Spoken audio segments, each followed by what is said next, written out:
কাল রাতে বাসনকুসন ধোয়া মাজা কিচ্ছুই হয়নি, তাই জন্য সকাল সকাল বাসনকুসন নিয়ে বসলাম, ধোয়াধুয়ি করে আসলাম। আর এখন এগুলোকে মেলে নিচ্ছি বারান্দাতে জলটা ঝরার জন্য। তো যাই হোক বন্ধুরা, গুড মর্নিং সবাইকে। কেমন আছো সবাই? আশা করছি রাধা মাধবের কৃপায় সবাই ভালো আছো। এদিকটাই দেখো, সেদিন যখন অন্য একটা ব্লগে তোমাদেরকে বলেছিলাম যে আমি আরও একটা টিফিন বক্স নিয়েছিলাম, সেটা তোমাদের সাথে শেয়ার করা হয়নি, কারণ ছেলে টিফিন বক্সটা স্কুলে নিয়ে গিয়েছিল। তো আজকে দেখো, যখন বাসনকোসন ধোয়াধুয়ি করছিলাম তখন এই টিফিন বক্সটাও এই বাসনকোসনের সাথেই ছিল, সেই জন্য ভাবলাম না তোমাদের সাথে আজকে শেয়ার করিনি। গতদিন তো ব্লগে আরও দুটো টিফিন বক্স তোমাদের সাথে শেয়ার করেছিলাম, সেগুলো ছিল প্লাস্টিকের। তো আজকে যে বক্সটা শেয়ার করেছিলাম সেটাও কিন্তু নিয়েছিলাম ওইগুলোর সাথেই, কিন্তু এই বক্সটা একটু দামি। তো যাই হোক, এই বক্সটা না আমার খুবই পছন্দ হয়েছে, টিফিন বক্সটা। আর আমার না একটা জিনিস কি, টিফিন বক্স কিনতে খুবই ভালো লাগে, তাই জন্য অনেকগুলো টিফিন বক্স কিন্তু আমার রান্নাঘরে আছে। অবশ্য সবগুলো কিন্তু রান্নাঘরে নেই, কিছুটা টিফিন বক্স, কিছুটা বলতে কয়েকটা টিফিন বক্স আমি তুলে রেখেছিলাম। তো যাই হোক, সেগুলো তোমাদের সাথে অন্য একদিন শেয়ার করব। আজকে ঘুম থেকে উঠতে একটু দেরি হয়ে গেছিলো, 7:30 বেজে গেছিলো। তো যাই হোক, উঠে দেখি বাইরে প্রচণ্ড রোদের এত তাপ দেখে অনেকটাই ভয় পেয়ে গেছিলাম। জানি না দুপুরে অবস্থাটা কি হবে, কারণ সকালবেলায় যদি এত রোদের তেজ থাকে, দুপুরে যে কি অবস্থা হবে সেটাই ভেবে ভেবে কিন্তু অনেকটা ভয় লাগছিল। তা যাই হোক, এতটাও গরম ছিল না, একটু কমে গেছিলো রোদ্রের তাপটা। এদিকটাই দেখো, সকালবেলা উঠেই রাতে যেহেতু বাসনগুলো ধোয়া হয়নি, বাসনগুলোকে সবার প্রথম ধুয়ে মেলে দিয়ে আসলাম বারান্দাতে। তারপর সোজা চলে আসলাম রান্নাঘরের কাজগুলো তো সারতে হবে, যেহেতু রান্নাঘরের কাজগুলো রাতে কিচ্ছুই সারা হয়নি। আর সকালবেলা দেখো সমস্ত কাজবাজ কিন্তু আমার রয়েই গেছে। তো যাই হোক, এই যে তাড়াহুড়ো করে এখন সমস্ত কাজবাজ শেষ করে নেব, কারণ 9টার ভিতরে কিন্তু আমার সমস্ত কাজবাজ শেষ করতে হবে রান্নাঘরের। তো এই দিকটাই রান্নাঘরে এসে সবার প্রথমে গ্যাসের চুলাটাকে মুছে নিয়েছিলাম ভালো করে সাবান দিয়ে, কারণ গ্যাসের চুলাটা না একটু জং ধরেছিল, তাই জন্য একটু ভালো করে ঘষেই পরিষ্কার করলাম আজকে।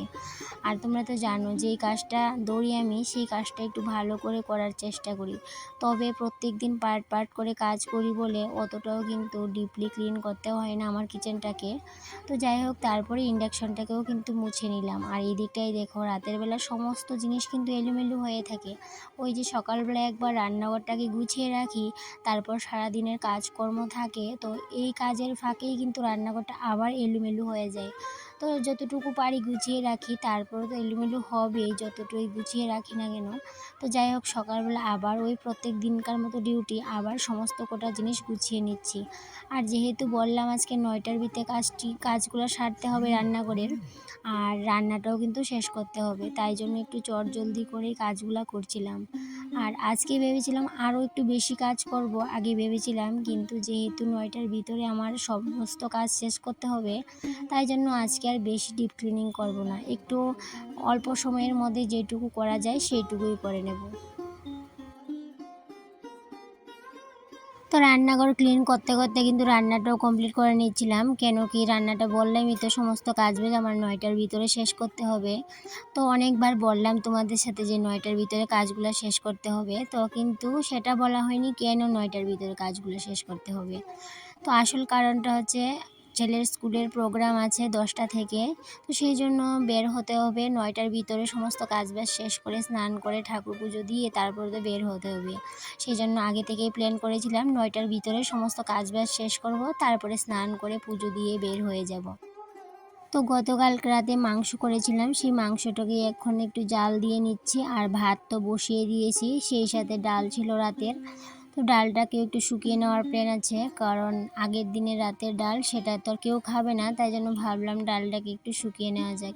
তো যাই হোক, এদিকে মাংসটা হতে হতে আর ভাতটা হতে হতে এদিকে র্যাকটাকে একটু পরিষ্কার করে নিচ্ছি, কেন কি র্যাকটাকে পরিষ্কার করেছিলাম ওই 4 থেকে 5 দিন হয়ে গেছে, তো ভাবলাম 4-5 দিন হয়ে গেল র্যাকটাকে পরিষ্কার করেছি, আর 4-5 দিনের ভিতরে তো র্যাকটাকে পরিষ্কার করা হয়নি, তাই জন্য ভাবলাম না আজকে র্যাকটাকে একটু ভালো করে পরিষ্কার করে নেব। তাই জন্য সবার প্রথমে বাসনগুলোকে নামিয়ে নিলাম। তারপরে ওই যে কাগজগুলোকে কয়েকদিন আগে আমি বানিয়েছিলাম নিজে পলিথিন দিয়ে, তো সেগুলোকে নামিয়ে একটু মুছে নিয়ে সবগুলাকে মুছে নিয়েছি। তারপর একটাকে তো মুছে নিলামই, এখন কিন্তু আবার এগুলাকে জায়গা মতো রেখে দেবো আর বাসন-কোসনগুলোকেও রেখে দেবো। তো এদিকে ডালটাকে বললাম তো শুকিয়ে নেব, তো সেই জন্য ডালটাকে দিয়ে দিলাম। আর মাংসটা কিন্তু আমার জাল হয়ে গেছে। এখন ভাবলাম এই ডালটাকে তো কেউ খাবে না, যেহেতু আগের দিনের ডাল, সেই জন্য একটু তেঁতুল দিয়ে ডালটাকে শুকিয়ে নেব। তাহলে কিন্তু ছেলে অনেকটা ভালোবাসে, হাজব্যান্ডও ভালোবাসে, সেই জন্য ডালটাকে শুকিয়ে নিলাম। এদিকে দেখো ডালটা বসিয়ে এই যে র্যাকটাকে পরিষ্কার করলাম, র্যাকটাকে সরিয়ে নিলাম, নিয়ে ভালো করে এই সাইডটা মুছেও নিয়েছি। কারণ দু একদিন বাদে বাদে কিন্তু এগুলোকে সরিয়ে মুছতে হয়, যেহেতু রান্নাঘরে কিন্তু এমনিতেই অনেকটা নোংরা হয়, যেহেতু তেল চিটচিটে একটা ভাব আছে সেই জন্য। তাই জন্য কিন্তু দু একদিন বাদে বাদে আমি পার্ট করে সমস্ত রান্নাঘরটাকেই পরিষ্কার করি। এইদিকে দেখো এই যে দুটো সাবানের প্যাকেটের মধ্যে আমি র্যাকটাকে রেখেছিলাম এতদিন, এই র্যাকটার ভারে এই সাবানের প্যাকেটগুলো না একদম কিন্তু চ্যাপ্টা হয়ে যাচ্ছিল। তাই জন্য একটু বুদ্ধি করে সাবানের প্যাকেটগুলোর মধ্যে মাটি ভরে নিয়েছি, যাতে করে এই সাবানের প্যাকেটটা আর চ্যাপ্টা না হয় বাসনের র্যাকটা রাখার ফলে। তো যাই হোক, এইভাবে করে একটু বুদ্ধি করে কাজ করি বলেই কিন্তু রান্নাঘরের সমস্ত কাজ আমার কম দামি জিনিসের মধ্যেই, পুরানো জিনিসের মধ্যেই কিন্তু সুন্দর করে গুছিয়ে করে নিতে পারি। সবার প্রথমে ভাতের হাঁড়িটাই বসিয়েছিলাম, কিন্তু আবার শেষে নামাতে হলো হাঁড়িটাকে, কেন কি চালগুলোতে একটু ময়লা ছিল, সেই জন্য ভাবলাম যে গ্যাসটাকে নষ্ট করে লাভ নেই, তাই জন্য হাঁড়িটাকে নামিয়ে নিয়েছিলাম। তারপর মাংসটাকে জাল করে নিয়েছিলাম আর ডালটাকে শুকিয়ে নিয়েছিলাম। তারপরে যে এতগুলা কাজ করতে করতে না চা খেতে খুব ইচ্ছে করলো, তাই জন্য নিজের জন্য একটু চাও করে নিচ্ছিলাম। তো চা করতে গিয়ে দেখি কৌটোতে দুধ নেই। এই যে যেদিনই ভাবি তাড়াতাড়ি করে সমস্ত কাজ বাজ শেষ করব, সেই দিনই কিন্তু অনেকটা দেরি হয়ে যায়। তো যাই হোক বন্ধুরা, নিজের জন্য চাটাও করে নিলাম। এবার চা খেতে খেতে বাকি কাজগুলোও কিন্তু সেরে নেব। ওই যে দৌড়ে দৌড়ে কিন্তু সমস্ত কটা কাজ করতে হচ্ছে আমাকে, যেহেতু সময়ের মধ্যে করে নিতে হবে সমস্ত কাজ বাজ। এদিকে দেখো তারপরে সবার শেষে কিন্তু ভাতটাকেও করে নিলাম। তো ভাতটাকে এখন নামিয়ে নেব, আর সেই সাথে র্যাকটাকে কিন্তু পরিষ্কার করে রেখে দিয়েছিলাম জায়গা মতে, কিন্তু র্যাকটার মধ্যে একদমই বাসন কোসন গুছানো হয়নি। এই যে দেখো র্যাকটাকে গুছিয়ে এখানটায় রেখে দিয়েছিলাম, আর এখনও বাসন কোসন গুছানো হয়নি। এখন কিন্তু চটজলদি করে বাসনগুলোকেও কিন্তু গুছিয়ে নেব। তারপর টেবিলটাকেও গুছাতে হবে। ওই যে বললাম প্রত্যেক দিন কাজের শুরুতে যখন সমস্ত কটা জিনিস রান্নাঘরের সমস্ত কটা জিনিস গুছিয়ে রাখি, আবার কিন্তু সমস্ত কটা জিনিস এলোমেলো হয়ে যায়। আর এখন আবার সকালবেলা, যেহেতু আজকের দিনের শুরু, এই যে শুরুতে সমস্ত রান্নাঘরটা আবার গুছিয়ে নিচ্ছি। এদিকে দেখো টেবিলে আমার তো দুটো বোতল সবসময় জলে ভর্তি থাকে, আর এদিকে দেখো বড় বোতলটাতে জল ভর্তি করে নিয়েছিলাম, সেটা রেখে দেবো ফ্রিজে। আর এদিকটায় দেখো এই যে বাটিগুলো আমার হ্যাঙ্গিং করা র্যাকটার মধ্যে থাকে, সেই বাটিগুলোকেও কিন্তু রাতের বেলা নামিয়ে রাখি।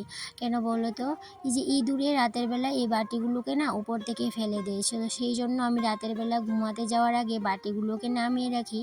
আবার সকালবেলা কিন্তু নিয়ম করে আবার বাটিগুলোকে সুন্দর করে সাজিয়ে রাখি। আর হ্যাঁ বন্ধুরা, তোমাদের সাথে আর একটা কথাও শেয়ার করার ছিল। সেটা কি বলো তো, এই যে আমার ফ্রিজটা অনেক দিন হলো বলতে বেশ কয়েকদিন ধরে ফ্রিজটা উপর দিকটা অনেকটাই ঘেমে যাচ্ছে, আবার সাইডের অংশটাও কিন্তু ঘেমে উঠছে। তাই জন্য আজকে ভাবলাম না, ফ্রিজের উপর কোনো কিছু রাখবো না। ফ্রিজের উপরে যেহেতু আমি একটা কাপড় সবসময় দিয়ে রাখি, সেই জন্য আজকে কাপড়টাও কিন্তু নামিয়ে নিলাম। তাই জন্য আজকে ফ্রিজের উপর কোনো কিছুই দেখতে পেলেন না, কোনো কাপড়ও রাখলাম না, কোনো কিছুই রাখলাম না। জানি না ফ্রিজটা কেন এত ঘেমে যাচ্ছে, উপর দিকটাও ঘেমে যাচ্ছে, সাইডে দিয়েও অনেকটা ঘেমে যাচ্ছে, একদম ঘেমে জল পড়তেই থাকে ফ্রিজ থেকে। তাই জন্য ভাবলাম যে ফ্রিজটা নাকি নষ্ট হওয়ার সম্ভাবনা, নাকি তা কি বুঝতেই পারছি না কি হয়েছে। তো যাই হোক, এইদিকে দেখো রান্নাঘরের সমস্ত কাজবাজ কমপ্লিট হয়ে গেছে। তোমাদের সাথে গল্প করতে করতে রান্নাটাও কমপ্লিট করে নিয়েছি। এবার সোজা চলে যাব স্নানে। আর আমার রান্নাঘরটা দেখো গুছানোর পর কীরকম হয়েছে। যেহেতু এখন বেরিয়ে যাব, আর রান্নাঘরটা যদি গুছিয়ে না বেরোতে পারি তাহলে কিন্তু একদমই ভালো লাগবে না। তাই জন্য কিন্তু গুছিয়ে গাছিয়ে তারপরেই বেরোবো বাড়ি থেকে। যেখানেই যাই না কেন আর যতটা সময় বের হই না কেন বাড়ি থেকে, আমার কিন্তু মাথার মধ্যে একটাই টার্গেট থাকে, রান্নাঘরটাকে সুন্দর করে গুছিয়ে রাখার টার্গেট। তো যাই হোক, টিনের ভাঙা ঘর হতে পারে, জং ধরা টিনের ঘর হতে পারে, তো তারপরেও কিন্তু গুছিয়ে রাখাটা আমার কর্তব্য। তাই জন্য কিন্তু সবসময় গুছিয়ে রাখি। এই যে ছোট ছোট কম দামি হোক দামি হোক, এই জিনিস কটা দিয়েই রান্নাঘরটাকে সবসময় গুছিয়ে রাখার চেষ্টা করি। আর হ্যাঁ বন্ধুরা, আমার রান্নাঘরে তোমরা যে অরিজিনাল প্ল্যান্টগুলো দেখতে পাও, সেগুলো কিন্তু আমি সারাক্ষণ রান্নাঘরে রাখতে পারি না। কারণ কি, এই প্ল্যান্টগুলোকে না মাঝে মধ্যে কি প্রত্যেক দিনই কিন্তু এগুলার মধ্যে একটু রোদ লাগাতে হয়। তাই জন্য কিন্তু রাতের বেলা বের করে দিই, আবার সকালে যখন আমি রান্নাঘর পুরো গুছানো হয়ে যায় তখন কিন্তু আবার রান্নাঘরে প্ল্যান্টগুলোকে রাখি সৌন্দর্যের জন্য। আর এদিকটায় দেখো, ৯টার ভিতরে তো আমার পুরো রান্নাঘর কমপ্লিট গুছানো, রান্নাবান্না যেটুকুই রান্না করেছি না কেন একদম সমস্ত শেষ করেই কিন্তু রান্নাঘর থেকে বের হয়ে আসলাম। আর তোমাদেরকে দেখালাম যে এখন কিন্তু ৯টা বাজে, একদম পুরো কাটায় কাটায় ৯টার সঙ্গে সঙ্গে আমি ঘর থেকে বেরিয়ে আসলাম।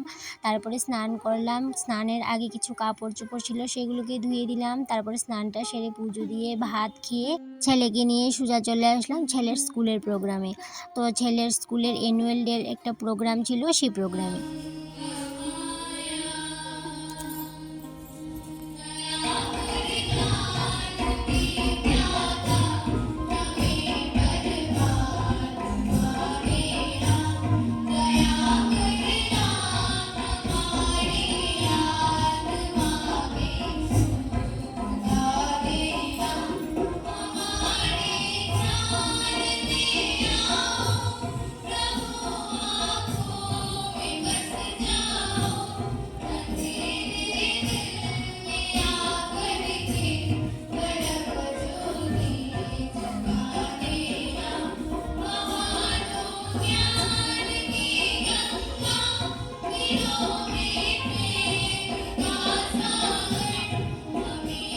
তো প্রোগ্রামের পাশাপাশি অনেকগুলো কিন্তু সাংস্কৃতিক অনুষ্ঠান হয়েছিল, নাচ গান, খুব সুন্দর প্রেয়ার সং হয়েছিল, খুব সুন্দরভাবেই কিন্তু প্রোগ্রামটা অর্গানাইজ করা হয়েছিল। তো যাই হোক, প্রোগ্রামে একদম শেষ পর্যন্ত ছিলাম, তারপর শেষ করেই কিন্তু আবার ছেলেকে নিয়ে বাড়ি চলে আসলাম। ওই বাড়ি আসতে আসতে দুপুর 2টো বেজে গিয়েছিল।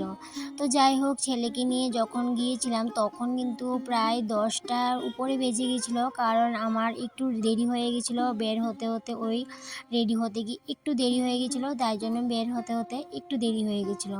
তো যাই হোক, অবশেষে কিন্তু সময় মধ্যে গিয়েই পৌঁছেছিলাম, কারণ তখনও কিন্তু অনুষ্ঠান শুরু হয়নি।